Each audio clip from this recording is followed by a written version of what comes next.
Ecclesiastes 10:2 says something interesting. The heart of the wise inclines to the right, but the heart of the fool to the left. From an anatomical perspective, are people with their hearts on the left really smarter than those with their hearts on the right? Of course not.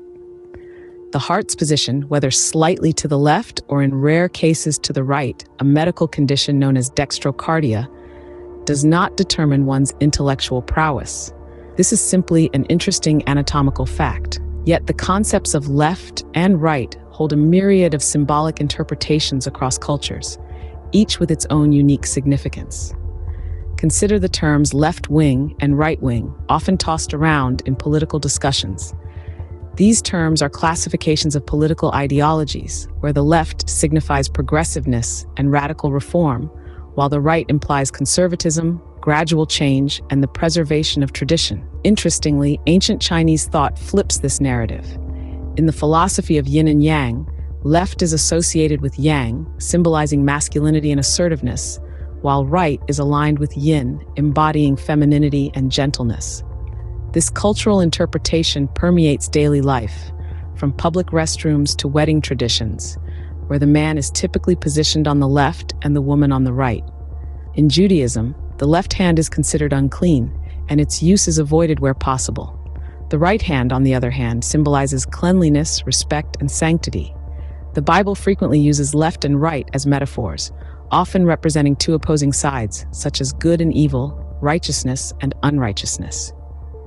Generally, right symbolizes the side of goodness and integrity, while left represents the side of wickedness and deceit. In the book of Matthew, a parable about the day of judgment depicts sheep, symbolizing the righteous on the right, and goats representing the sinners on the left. Thus, when the book of Ecclesiastes states the heart of the wise inclines to the right, but the heart of the fool to the left, it isn't referencing anatomical positions. The right and left here symbolize the distinctions between goodness and wickedness, integrity and deceit.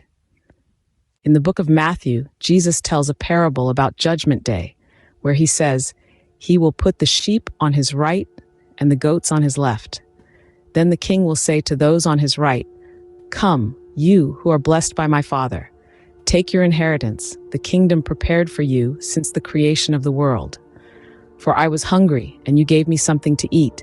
I was thirsty, and you gave me something to drink. I was a stranger, and you invited me in. I needed clothes, and you clothed me. I was sick, and you looked after me. I was in prison, and you came to visit me.' Then the righteous will answer him, 'Lord, when did we see you hungry and feed you, or thirsty and give you something to drink? When did we see you a stranger and invite you in, or needing clothes and clothe you? When did we see you sick or in prison and go to visit you?' The king will reply, 'Truly I tell you, whatever you did for one of the least of these brothers and sisters of mine, you did for me.' Then he will say to those on his left, 'Depart from me, you who are cursed, into the eternal fire prepared for the devil and his angels.'" These passages metaphorically liken God to a warrior holding a shield, standing on the right to protect himself. From a literary perspective and in religious customs, they highlight the power, justice, and goodness associated with the right.